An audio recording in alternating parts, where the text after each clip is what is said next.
Good evening, everyone.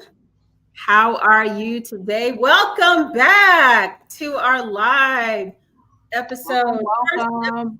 episode of season 3. Can you believe it? That's Season 3. wild. Live, Love, and Marry Wiser. I'm Lorraine Edwards, co-founder of A Single Mission, and my passion is helping single women to create a life they love, even when there's not a love in their life. And Hmm. I have my wonderful co-host here. What's your name up there in the R? What's your name? Okay, I'm Renee Warren. Glad to be here and glad to be back for season. Is it 2 or Three. Three. 3? Yeah. Wow, welcome back. And our other co-host, the married one. Hey y'all, Ebony Wilkins, owner of the Power of One Consulting. Happy to see y'all again for season 3. Woo woo. Nice. So excited to be back. And I'm happy that you all are here. And I wanted to know who wants to go first. I'll pick Ebony to go first. We had a whole month off. So you had to have done at least one thing to help you live, love, and be married wiser, because you already married. So Yeah, yeah, yeah. how can you do that wiser and better? So let's see, what did I do in the month? Um, my husband and I decided that we are going to build our dream home. We've been kind of talking about it here and there, and he's been more so like he wanted to retire back to the first house that we ever owned, which God be praised that we were able to do that, but it's this big, and so we need more space in that, even though we're gonna be empty nesters kind of sort of soon. So we started dreaming our dream together for our dream home, so we're excited about that. That's awesome. That's awesome. That is great. I mean, I think that um, in order to live wiser or anything wiser, you have to start dreaming. You have to start visioning that. That's kind of the Yes, first step. yes. Otherwise, you just kind of saying, "Oh, I want to do better. I want to do better. I want to do this," but you don't really have a focus and a Hmm. plan. All right, I love that. And to you, Renee, talk to And I will say to Ebony, I absolutely love that. And I am so prayerful that all of that will work out according to you all's plans. Thank you, guys. Um, Thank you. As far as me over the past few months, first of all, I blinked because it seemed like the last episode was yesterday. But over the past month, really, I have just been working, and I'm really big on the personal development and all of that. Mhm. Um, and last season, we talked about me taking on this new role, helping out a company with some of their HR, functions. And what I've been doing over the past month is pretty much just kind of wrapping my mind around the possibility of doing that on a larger scale, Mhm. expanding that out. And one thing that I found for me is that I am having to ward off that whole thing that we should be familiar with, that imposter syndrome, Mhm. trying to, just continue to remind myself of what I am capable of, right? Um, and that has been a challenge. I don't mind it. I don't mind, the little bit of doubt and all of that. What I actually appreciate is the fact that I'm not going to give up on moving towards a dream and something that is positive for me. Mhm. And I'm not going to let, the naysayers on the outside or definitely in my head talk me out of doing that. So yeah, I've just been trying to, hype myself up and get myself ready to move forward in that direction. Hmm. Excellent. I love that. Yeah. I love that as well. Um, I think that I have just been I started a small group probably about 7 weeks ago now. And the book that we are reading is called Nine Habits of Healthy Christians. And it's not talking about physical health, it's talking about emotional, spiritual health, joy and love and resilience and just some wonderful things. And the group is maybe 6 people, but it has been so phenomenal. And what I told them is that I don't want to read another book and be like, "Oh, and then do nothing with that information." Because we've all done it. We've read books and we've heard sermons and all of these things, and then, nothing. So in the book, it has like how to's. It gives the theory and it gives the spiritual aspects, but then it actually gives you practical, like how to do this, like how are the things you can do to put this into practice. And so I've been actually using those and doing those and finding a lot more peace and resilience. I don't know, I'm pretty resilient, but like joy in the difficult times, being able not to focus so much on what's difficult and get like when some like everything, y'all know that everything's difficult right now, but there are things that like sporadically come that just kind of exponential. It's just like really another thing. And that happened a couple of weeks ago. And like literally almost within maybe a couple of minutes, I was just like, no, remember what the book said, like do this, practice this, think about this.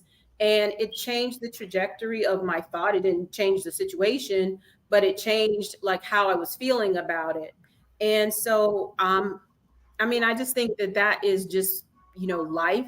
And how you really, when you're talking about personal development and growth, that's how you do it. It's not just something you read and suddenly you're magically, wonderfully, or even miraculously, forget magically. God doesn't just miraculously change us into who he wants us to be, the journey. And so interesting. I was on Instagram, like just about an hour ago, right before we came, because I was trying to make sure that the promotion that we did for the program was on.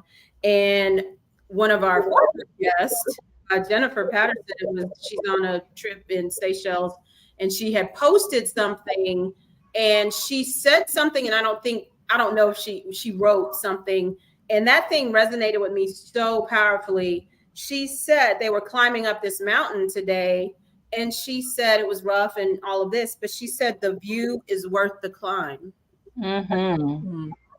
And we probably all said that at some point in our life, but the way that she said it just resonated with me so powerfully, because I'm like, I feel like I'm absolutely climbing up the rough side of the mountain, but it's just like the view is worth the climb.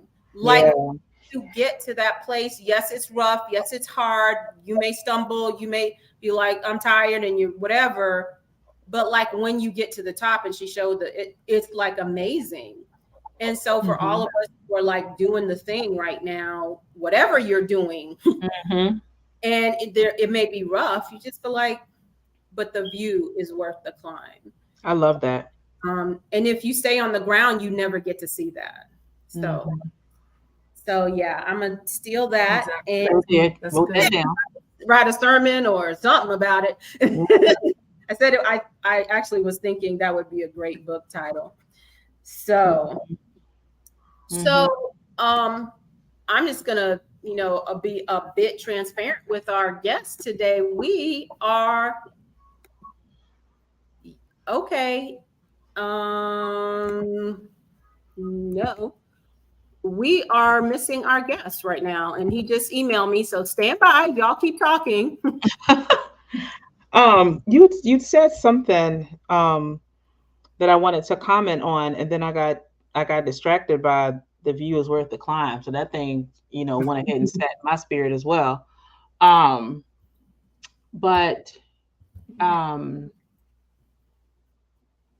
you were talking about the book, and I was looking for it because you gave me that book. And I, kind of started reading it or whatever, but I've committed recently to something, and I was looking, asking the Holy Spirit, like, what book should I use to kind of guide me in that? And I feel like that practicality of Christianity is what I need in my life right now. So that is the book that I'm going to use. Mm-hmm. That's good. That's good. It's been such a blessing. And I mean, I would say if it's, possible, if you want to do this, it would be great to get some other people to do it with you. Not necessarily for accountability, because we're not calling each other and be like, oh, I'm feeling not resilient for today, and can you help me? But I suppose you could do that. But what I find is that as great as our what God can give us, we know that the Holy Spirit can reveal stuff to us. But when we talk about things in a group, it just changes. You learn so much. I mean, like, some people have said some like mind-blowing stuff, and you just like, what? I didn't get it. But when you put all those thoughts together, then you are able to see it even deeper. So I don't know. Well, celebrate. We have our guest here. We are so happy to have, and I'm going to introduce him. Let's just get him on stage here. Hi there. Hello there. How you doing? We are great. We're great. So happy to see you. I'm just going to read your bio. And first, let me apologize, Lorraine, when you you just responded to my email. Mm-hmm. I mean, Renee. I did everything but press enter at the bottom, and I'm sitting there. I said, "Okay, they're gonna let me in soon." And then I happened to scroll up a little. Said, "Oh my God!" Okay, so sorry. Not a problem at all. We were able to have a great time about some other things. Yeah, no, that was Okay.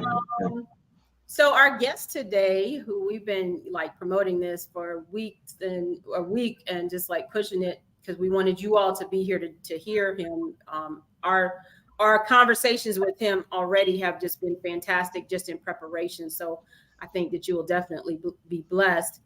His name is David Goodin. He's an elder, minister, author, speaker.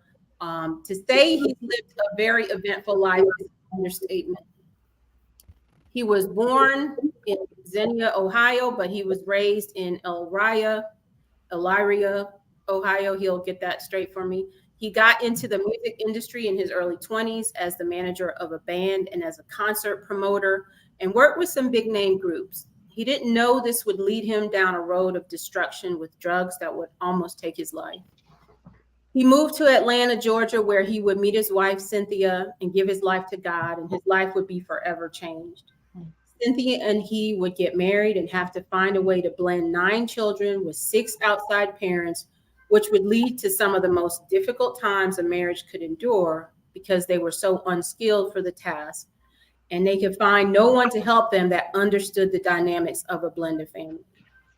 Little did they know God was grooming them to be for thousands of other people what they themselves couldn't find. Isn't that how God works? Their parenting skills were far from perfect, but they were committed to walking it out. When it comes to building healthier family dynamics and mentoring men, he just wants to share with other families and men a lot of the wisdom and experience he learned through the experience of failures and successes as a man, husband, father, and leader. He also gets a lot of pleasure spending time with his wife, Cynthia, and also with their children and 16 grandchildren. God bless you. Amen. Bless you. And so today we welcome our guest, David Goodin. Thank you so much. We're going to. Okay, thank you. There's some people that would say that was Xenia, Ohio, right outside Dayton, and Elyria, Ohio. You almost got it. You almost got it, Lorraine. Okay. Yeah, it was. Well, first, let me say it is a pleasure to be here. You know, the couple interactions that we have had here in the past have just been phenomenal. You guys are just so easy to work with and talk to. Well, thank You know, you. so I'm looking forward to the night and hoping I could say something that could be a blessing to people, not just tonight, you know, but for some times to come, anytime they look at this replay. Yeah, Mhm. yeah, we Amen. believe that. We believe that. And so we will jump right into it. Okay. All right. Now, I understand you're going to ask me some questions. Yes, we are. All right. Be nice. We'll try. We'll try. We'll try. Okay. We try to treat people well the first time. But I'm just going to read. So one thing that we're going to be talking about is your book, Father, and it talks about fatherlessness and other things around just your life and your experiences and the wisdom that you've gained. And our program is called Live, Love, and Marry Wiser. And you know, it is wiser, even though we spell it with a Z and two R's. That's just my thing. I'm not going to go into that right now. But we want to really emphasize wisdom. And so one of the things that, you know, we're actually going to talk about for a good many episodes this season is hindsight. And I'm going to let Renee kind of share why we came up with that, because it was her idea and how it kind of relates to that concept of wisdom. Okay. Yeah. So after seeing you, Mr. Goodin, on Instagram and hearing your advice and all of that, and jumping on the opportunity to get a chance to interview you and talk to you, I took some time and I was thinking about how all of the information, all the wisdom and little nuggets that you share all come from you reflecting back on your life. And I pretty much can stop right there as it pertains to hindsight. But it's really you and all of the other guests that we've spoken to as well. You know, in order for us to have spoken to individuals who are telling us about, you know, their dating experiences and the successes and failures of that, you know, their relationships with themselves or with others, nonetheless, the reason they're able to share that information with us is because they've taken the time to look back and do that examination. And so just with those things being said, hindsight just popped in my head, and I thought that would be a great theme for our meeting today, but also, you know, for other interviews that we plan to do, because we've already spoken, you know, to some of these people, and we know that that's what they're going to share with us, the information that they shared when they looked back. Good. So I just want to share, this is the book that we're going to be referencing that David wrote, Wisdom from the Father You May Have Never Had. And I just want to share this quick stat before we jump into just asking him some questions and just getting some of his insight. It says, across America, 2022 data indicates there are approximately 18.3 million children who live without a father in the home, comprising about 1 in 4 U.S. children. And about 80% of single parent homes are led by single mothers. And so there are a lot of people, and not just people whose fathers are not in the home, but then there are people whose fathers are in the home and they still haven't gotten the wisdom from the father that they may not have had that was active in their life. So we will go. Okay. So that being said, you know, again, with us talking about wisdom, that's more than just good information. It's more than just knowledge that we have collected over the years. We know now that wisdom is the application of the lessons that life has taught us, right? And that generally occurs when we look back. And as we have already heard with Mr. Goodin's story, this is also what happens when you allow the Lord to work in your life, right? So the first, getting right into it, as Lorraine said, is, Mr. Goodin, can you tell us a little bit about your past experiences as an unskilled father and as a player? And also, can you define for us what an unskilled father is? Well, one of the things that happens with men is that we definitely have to have a role model. When I was growing up, I really don't remember too much about having a positive role model for men because I was one of 5 children with my mom. Mm-hmm. And we were always moving and moving. Sometimes all of us slept in the same bed, in one room, and different things like that. And so, I didn't have that positive father figure in my life that was just there over a period of time. Now, another thing that happened is that I never had a problem with girls since I was 7 years old. And matter of fact, my daughter pointed out that I had made a note, and she's of 7 years old, and she said, 7 years old, Dad? And I said, yeah. I said, there was these 2 girls up the alley, because there was an alley up there in Xenia, outside Dayton. And one was named Rhea Jean, the other was named Libby. And you could take turns getting up under a water barrel and giving me a kiss. Okay. Oh, wow. So I remember that back then. All right. But I just knew, even with things that were going on with me in my life, girls was never a problem.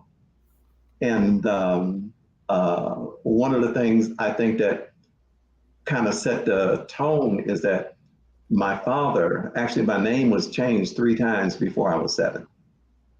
Mm-hmm. My father's name is David Goodin. But when I was born, I saw where my name on my birth certificate was David Anderson, which was my mother's maiden name. Mm-hmm. And then it was changed to David Thompson, which was my mother's first husband's name. In some kind of way, it got changed to David Goodin.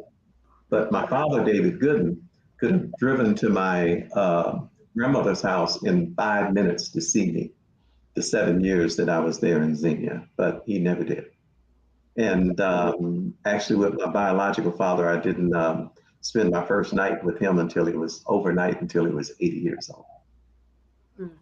So what ends up happening is that when you're coming up when you're coming up like that, and you don't have that role model, to really show you what a man is supposed to be and how you should really carry yourself. One thing I prided myself in, I was a virgin until I was 18. But the first 2 girls that I had sex with, both of them got pregnant. Mm. So I'm 18, then I'm getting married, and I'm just turning 19. 2 months after I turned 19. And so I don't know anything. And as I look back at it, as shameful as it was, that I remember the night that I got married at the reception, all of a sudden I had this epiphany. And I said, oh my God, where are we gonna live? I didn't have an apartment figured out. Wow. I didn't have a house. I didn't have anything. I didn't have any plans on where we were going to live when we left that reception. Wow.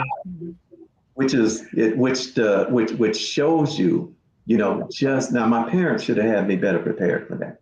Mm-hmm. They should have asked me some questions, should have made sure. Now they ended up coming through.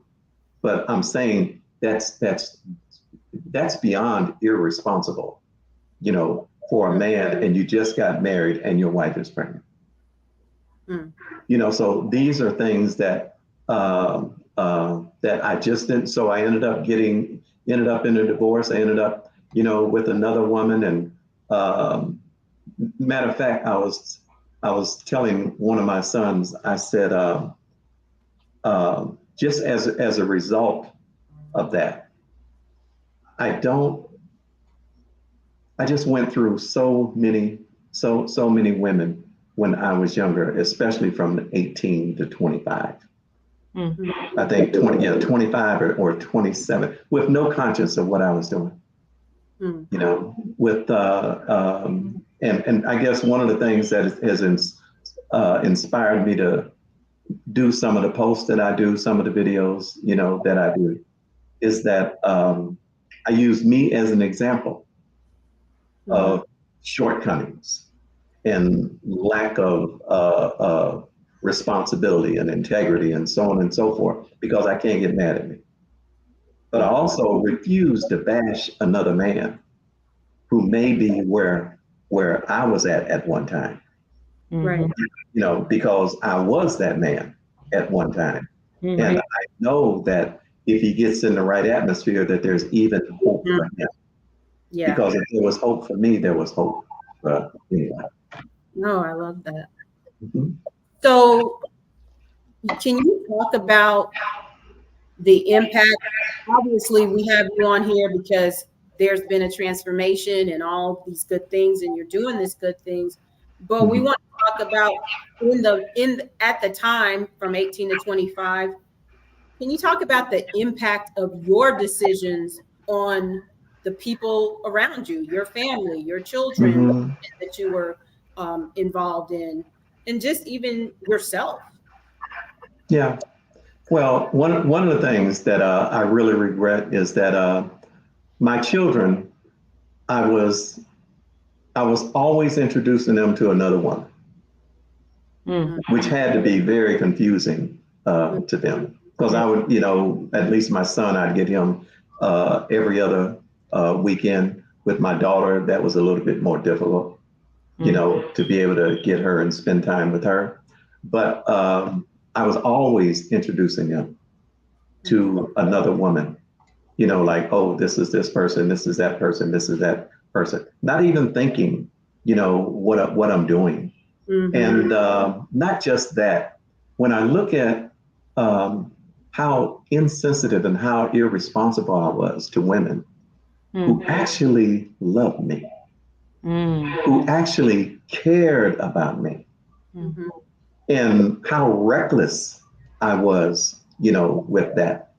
It's a very shameful thing that when I look back at, to the married women during that time, that I would, that I was messing around with no conscience, whatsoever. I remember one lady, I was upstairs in the room, and her husband was separated. And I remember he knocked on the door about midnight, wanted to talk to her about getting back together. He is literally crying and bawling, trying to get her to come back into the relationship. And I'm upstairs trying to figure out what window I'm going out, of course. Wow. Or something, or what but no, but no conscience, of that. I'd be with ladies where I'd be with a lady and have her car at another woman's house, and she would come and get her car while I was there. And I would have to get a ride, to do, and just the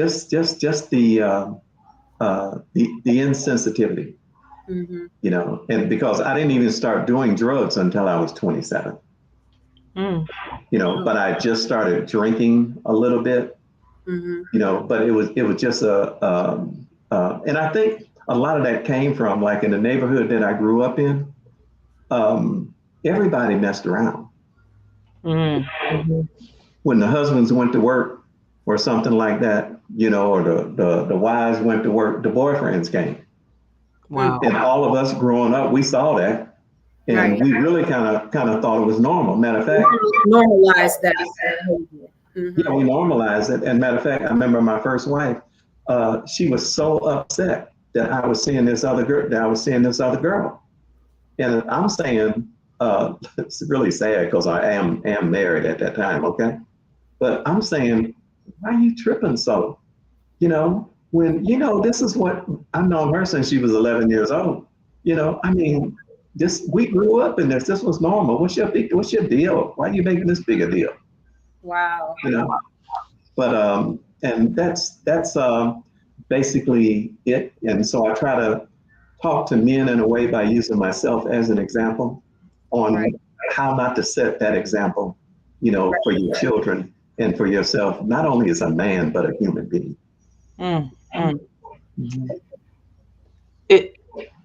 There's so much that you have experienced, and very early on in your life, and to see where you are now, it's obvious that there was some transformation that was pivotal. So when you think about that transformation and that pivot Was it a moment? Was it a series of events that made you realize that you needed to do something, do something different with your life? You know, I had gotten to the point to where, because as you heard Lorraine say, I was a concert promoter, and with some having concerts with people like the Ohio Players, David Ruffin, Roger Troutman, Funkadelics, Bootsy Collins, people like that. And when you're doing that, and you seem to be like a pretty sharp guy, and plus you have all the drugs, you can literally you can literally almost have any woman that you want. Yeah. If she's out there, you just can't. You just take it so for granted. But what ended up happening is that I was really getting in bad shape with my addiction. And so I had the lady I was with, and I had a 3-year-old and a 1-year-old. Now, and this is now already got 2 kids, because I had my son by my first wife, and then I had a daughter, right after that, outside the marriage. And now I'm with a young lady that we got a 3 and a 1-year-old. And for some reason, I remember I used to drive drugs back and forth from Atlanta to Ohio. And one night I was driving back from Atlanta, and I had this thought: you need to move to Atlanta. But when I had that thought, I had this peace about me. So I went home, I woke my girlfriend up, and I said, guess what now? I said, we're gonna move to Atlanta. And she looked at me like I was crazy, because we had just moved in a house, hadn't been there for 2 months, that had trees in the backyard that only grew in California, Kentucky bluegrass in there, cathedral ceiling. And 2 months later, I'm coming and I'm saying, hey, we're moving to Atlanta. And she asked me, was I high? Are you on drugs? Are you crazy?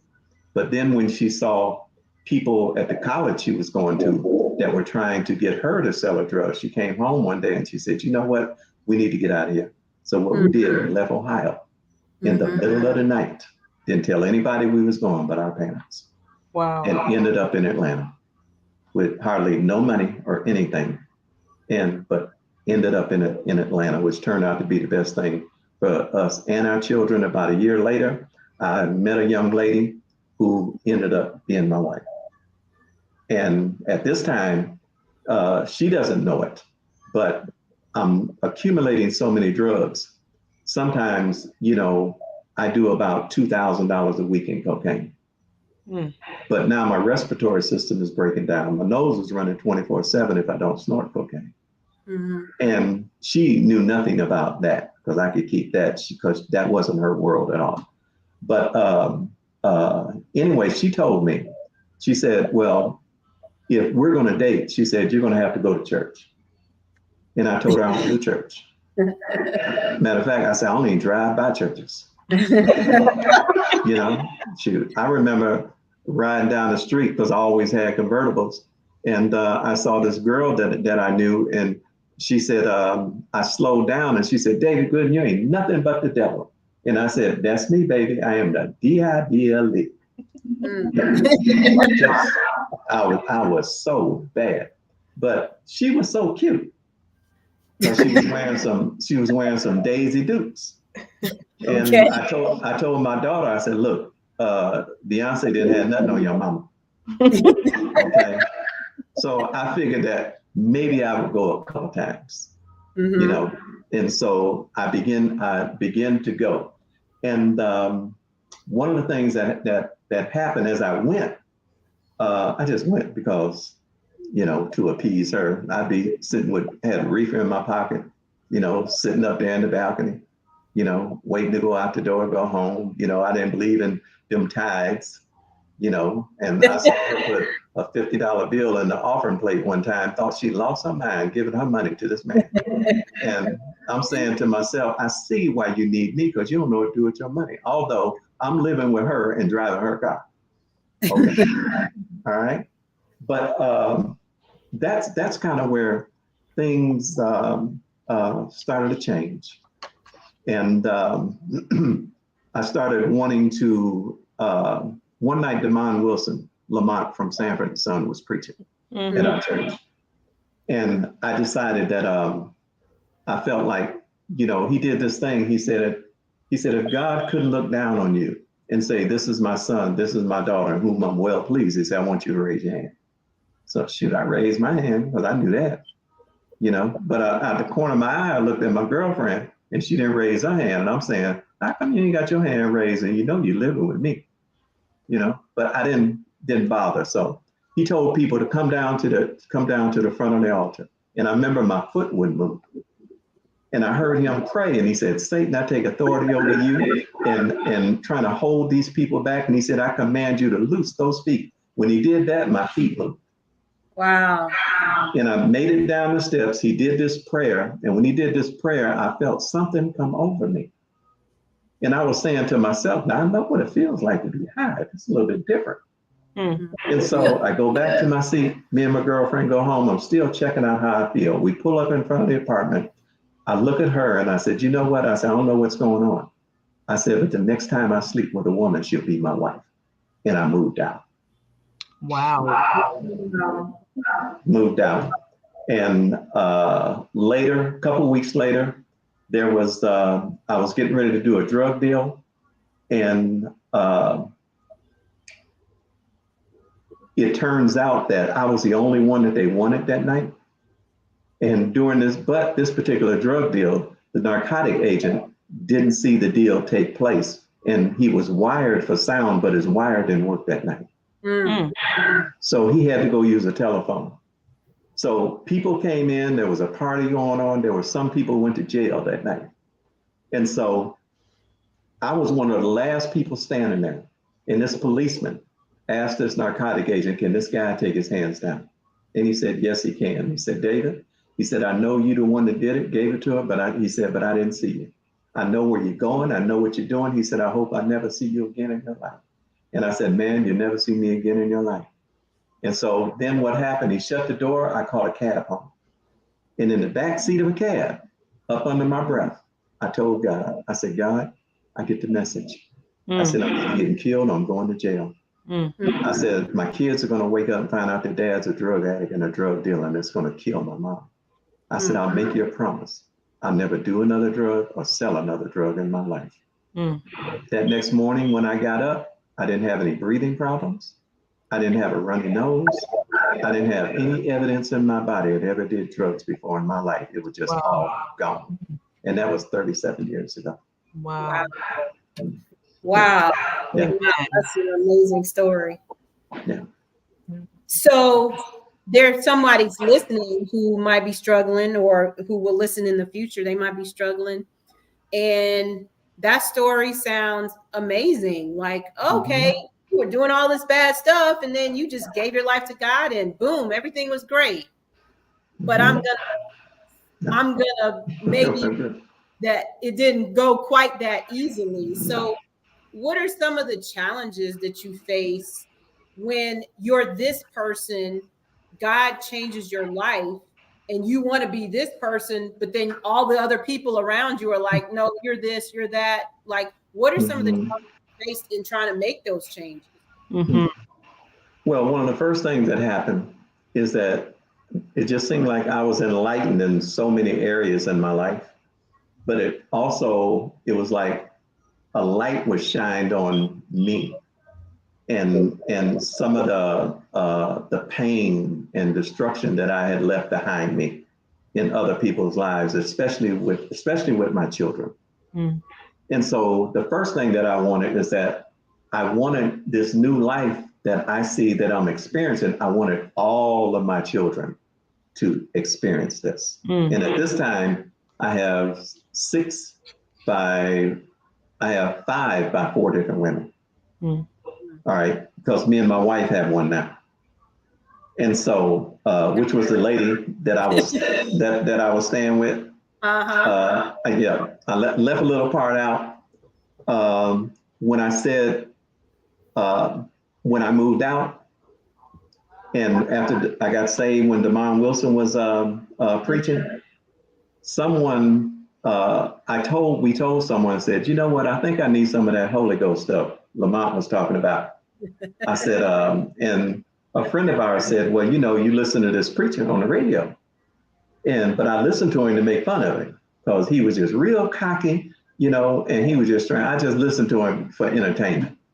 And so I said, okay, so we all go over there, and she takes us in this school, and there's about 15, 20 people there. And I'm saying, oh my God, what is this? We just left sitting in the balcony to come over here to this, And so we ended up, we liked the teaching. We ended up telling the pastor we were living together and we wanted to do things right and get married. He ended up marrying us in our basement 30 days later. We ended up being one of his, in the next year or two, we ended up being one of his first leaders. And my wife is an intercessor that prays like you can't believe. And, but anyway, that right there, he ended up marrying us. And that 24-year-old, he was 24, I was 37. But the 24-year-old preacher turned out to be Creflo Dollar. Wow. So that's how we ended up getting married per se. And when I first started going to church, I didn't even know what Genesis was in the Bible. And it was very important that I went somewhere where somebody had integrity and plus that they were a teacher, because I didn't believe in preachers anyway. That they was legit because of some things I had seen, behind the scenes. So if I'd have went just maybe to another church, like I always said, if I was ever going to go to church, I want to go to a Baptist church because I want to wear one of them white suits with one of them white hankies, and do my little spin around. And if they would have some women on the side, I would have had some on the side, all of that. But so I went to the right place, the right place. Yeah. So that's what I was just so enlightened. I just wanted our kids to experience what I was experiencing, not knowing that my wife, who was only 24, well, no, at that time when we got married, she was 27. But me bringing all these kids together at one time, as young as she was, and expect her just to accept everything we can make. That didn't work. that didn't just work like that. And the kids were great, but we were so unskilled. We knew what it was like to go to hell and back every day for about 10 years straight. It was tough. Wow. It was tough. That's quite a process that you went through, and I can only imagine, as you're going through this process and realizing that you hurt some people along the way, right? How did you go about making amends, which I know is a challenging feat, but how did you go about making things right with those that you hurt during your previous life, and how did that process influence your transformation? Well, sadly to say, one of the things that helped me, there were some ladies in my past that actually complimented me because people had heard back in my hometown what happened to David when he went to Atlanta. And when I would come back home, it just seemed like, it was just different. They didn't, I began to win people's respect over because they didn't even hear a rumor of me being out with a lady when I was home, or being in a nightclub, or doing drugs, anymore or anything like that. And sadly to say, one of the ladies actually died, but actually saw my transformation. They really, really did. And I think they had to be pleased. I saw one that I got a chance to apologize to, just happened to bump into him. And this was a lady that was married. And she, me and her had talked about getting an apartment in Cleveland. And so, but I'm with the mother of my two little boys, Mom, and I'm saying, I ain't really planning on leaving them. But we were still, making these plans to go to Cleveland. And so what ended up happening is that all of a sudden from that meeting, when we had said we were going to do that, she was going to tell her husband. The meantime, I wasn't really planning on doing that. And I ended up leaving in the middle of the night going to Atlanta. I saw her. I saw her 20 years later, just accidentally bumped into her at a school. And I said, "Oh my God." I said, I didn't think I would see you again. I said, "How you doing?" I said, "Oh, I'm doing fine." And I said, "Good." And she said, "I've been hearing about all the great things that have been happening for you in Atlanta." And said, "Everybody's just so happy for you."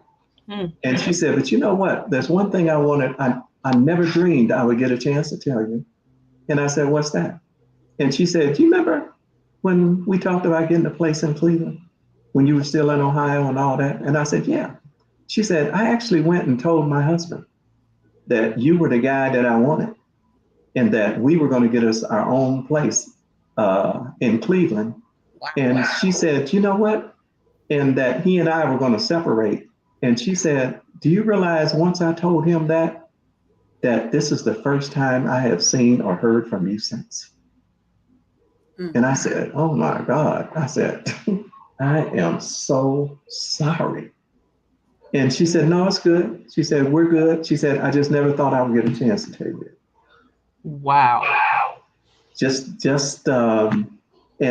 But really were the amends, it wasn't so difficult with the ladies because most of the ladies appreciated what had happened to me. But where the real work came in was me as a father with my children. And actually being a good husband to my wife, learning how to do that, which she was very accommodating and patient on that, very, very patient. And but with my children, because now my children are growing up and they're in their teens and coming up, but I wasn't there with them. And some of my kids suffered some horrendous stuff in their childhood because I wasn't there. And then trying to win them back over and not knowing how. It turned out to be about a 15-year process because I didn't know how to do it until I would be in my 50s and moved to Jacksonville. And for the first time, I got an example of what a husband and wife is supposed to be like behind the scenes and in front of the scenes and how you raise children. And it was at that point that it was really magnified to me how much that I had messed up. Because I just didn't have, it's hard to be what you didn't see. Yes. Yeah. And there's a lot of women that are getting into relationships with men and are marrying men that expect a man to know some things common sensely. That it shouldn't even be that difficult, that was never modeled before him or imparted into him to even be in him to share it with somebody else. Wow. And they get disappointed. And usually when a man finds out how short he really is in a relationship, he usually rebels and gets angry and tries to blame something on the woman. Yeah.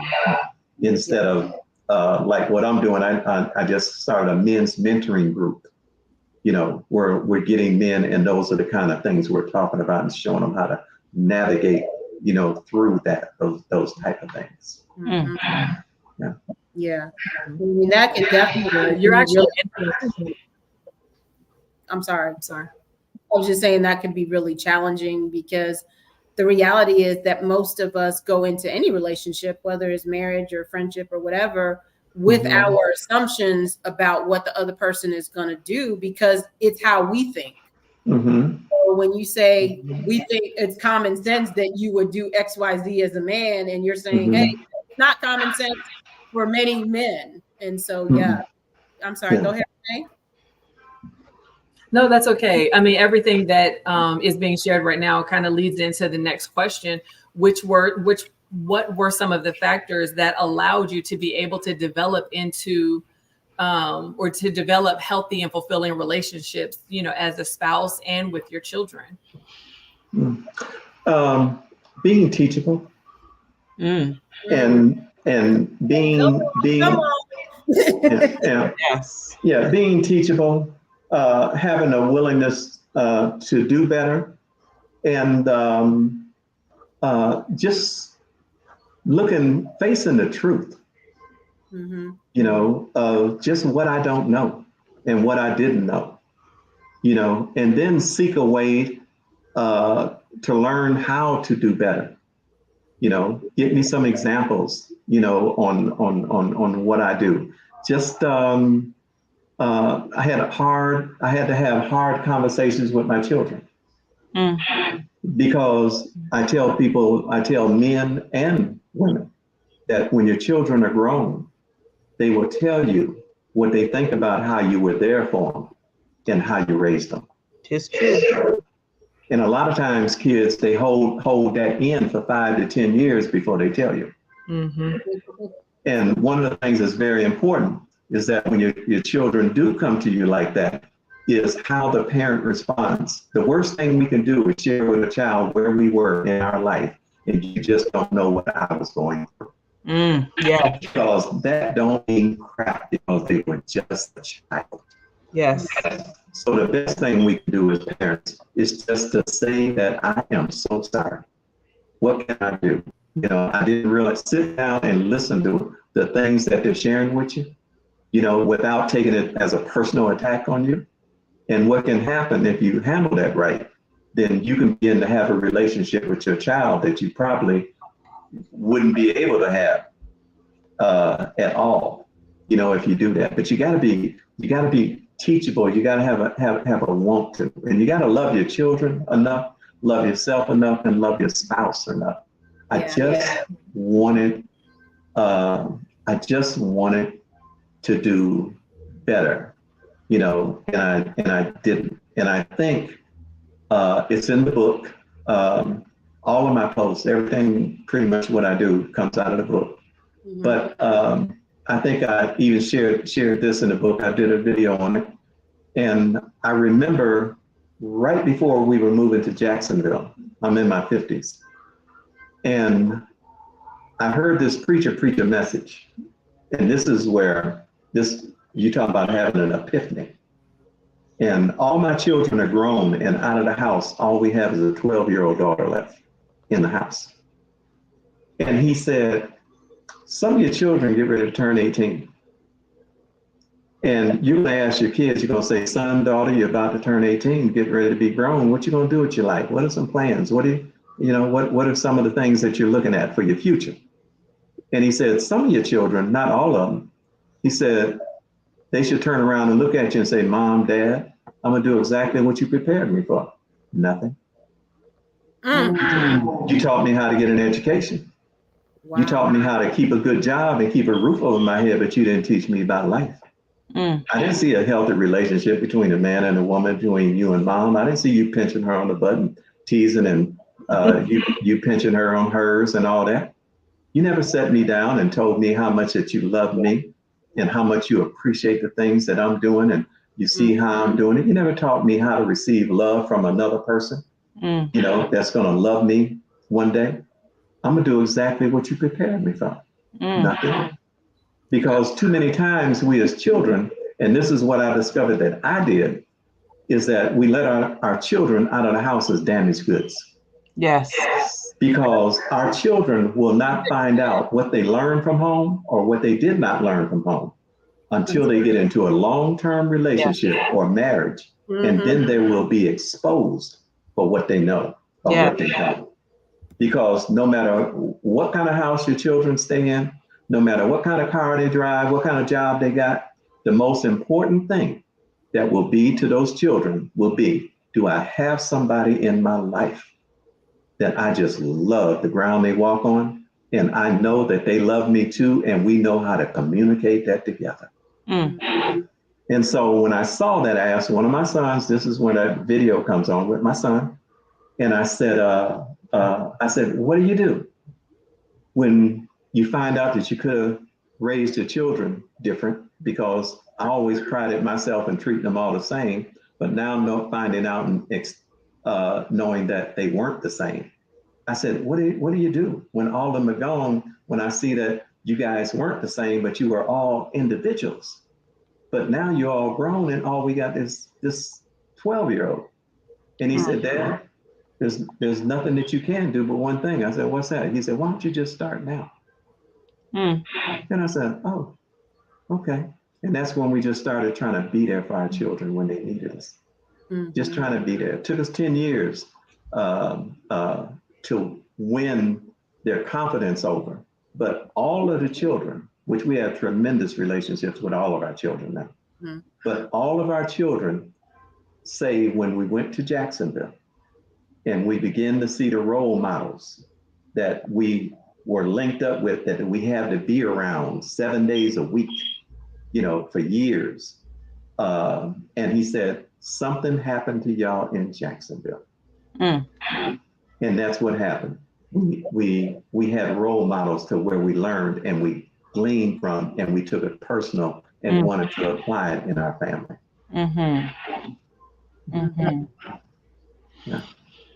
Yeah. Well, so as we start to wrap up now our time with you, and we've been blessed by all that you have taught us and talked about. There are people who have been hurt by men. There are women on here who maybe men who were like you were. There are children who are suffering because of fathers who were like you were. And maybe they don't have a father or who is teachable, who's like, or maybe he's not even around. Maybe he's not even alive. But he's not taking the steps that you took in order to heal those relationships and make those amends and make the changes that needed to be made. What advice would you give to them about like how to navigate, how to heal? They might be in a dark place themselves. Like, what steps should they take to get that healing if it's not coming from external, like apologies. Everybody doesn't get an apology. Everyone doesn't get, a father who's like, okay, let me work on this. So what would you say to them? Well, to the women, I would say who are basically raising their children by themselves, I would say, I don't know where we would be without them. They're just the backbone. They can multitask like men can't even dream of. That one of the things, if you ever get a chance to watch the whole video between me and my son, the conclusion that he does in the end, he says, children know who's responsible for where they are in their life these days, especially when the dad wasn't there. They know. Us fathers, a lot of times it's kind of hard for us to reach back to our children or want to come into their lives, especially when they're in their teens. We haven't been there. They're in their early 20s, sometimes 30, we haven't been there.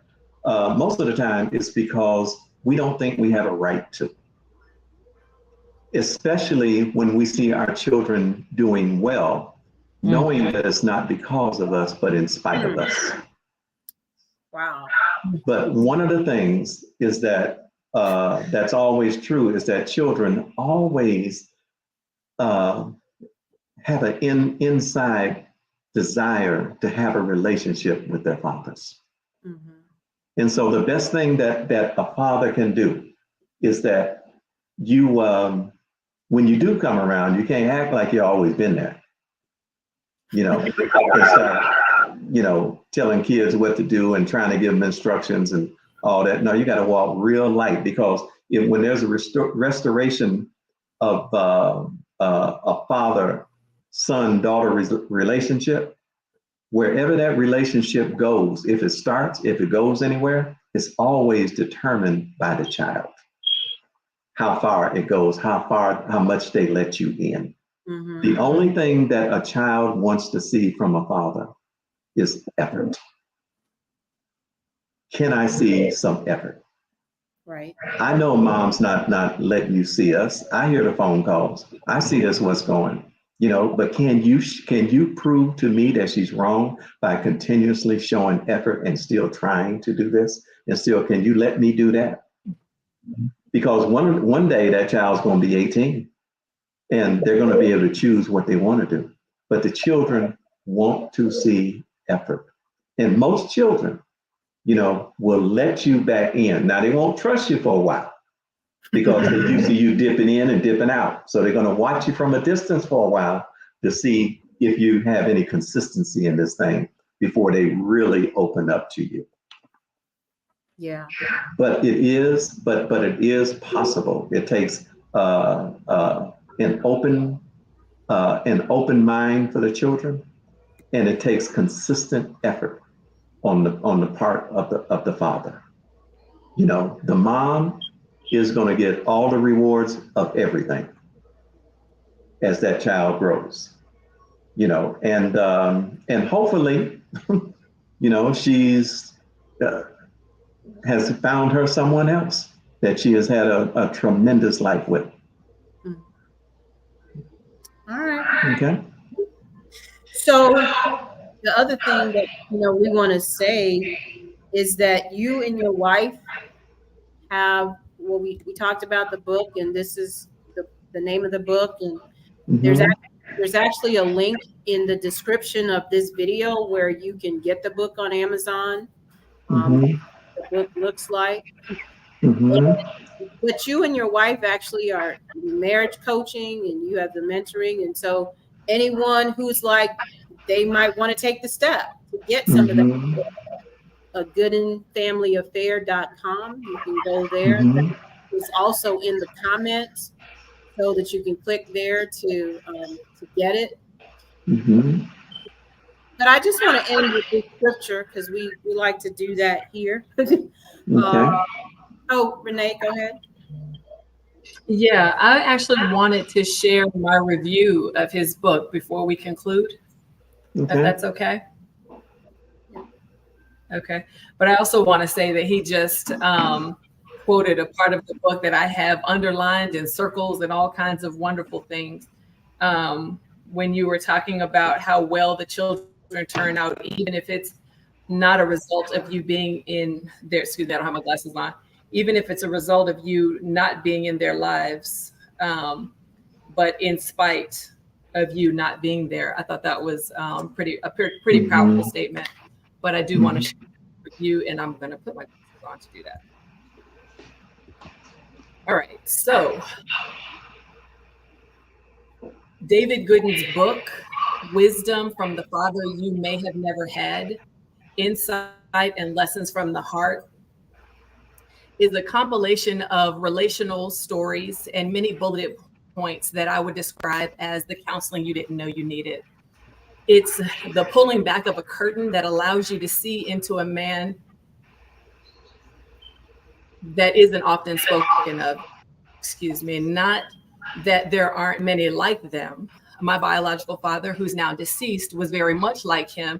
The undervaluing of women, an unpredictable lifestyle that included drugs, and the mishandling of a life that affected those closest to him. His growth in wisdom offered the opportunity for people like me to deal with internal wounds that I previously had no reason to even touch. But the impact of the book has said that it was very much necessary. Through his backstory, I see a humanness in that familiar guy that I've never considered. I now see him through the eyes of compassion, eyes that are able to release the resentment and the ill feelings, realizing that he's an imperfect man, just like me. Yes. More importantly, that God has loved that guy, and has been working through him and all of the muck to create the new impactful creature that we see today. Amen. Amen. Review is and I appreciate it so much. Amen. Thank you. Thank you. Thank you. Appreciate it. I'm sorry, one more thing. Okay. And I also want to add that I find value in your posts on Instagram, and I find value in your book. But the thing that sealed the deal, as I shared with you before,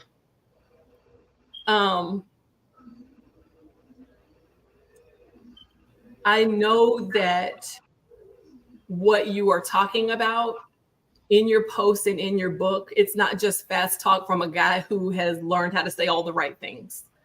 The depth to which I received the book and the depth to which I received your story, it isn't necessarily because of anything that you said. It is actually by the fact that your son co-signed your book. He approved every word that you said on that page. He said that you earned the right to be called a good father. And that validated everything for me. Wow. Thank you so much. We love that. Thank you. And we are wanting you to get the book for real. I'm like, we keep putting it up here because we want you to get it.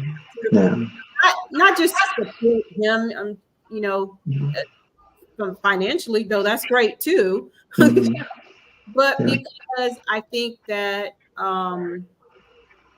there are a lot of lessons that we probably all can learn, even if we did have a father in the home, but also so that we can then share with other people, because we all know people who struggled in this way, who have had fathers who were completely absent or who were not skilled or who were not teachable. And so there is probably no one that could get this book that wouldn't be able to share it with someone who needed it, and if they personally didn't. Okay. Lorraine? Yes, sir. They also can get it on davidgoodin.com or A Goodin Family Affair. Okay. All right, they can get it there. And as you know, one of the things about the book, it's about 100 different life scenario, real life situations that can be gleaned from. So it's just not like one storyline going through. There's over 100 different storylines in there that can help you on multi-levels. Okay. So the Bible says in Proverbs 1 verse 7, the fear of the Lord is the beginning of knowledge, but fools despise wisdom and instruction. And I could have picked a lot of wisdom verses in the Bible, but I think that this verse just basically is a sum up of David's life. He was despising wisdom and instruction before, and he decided to embrace it, and that's where wisdom comes from knowing the Lord, fearing, reverencing the Lord, and God teaching him how to be the man, the husband, and the father that God intended him to be. And now he's helping other people do that.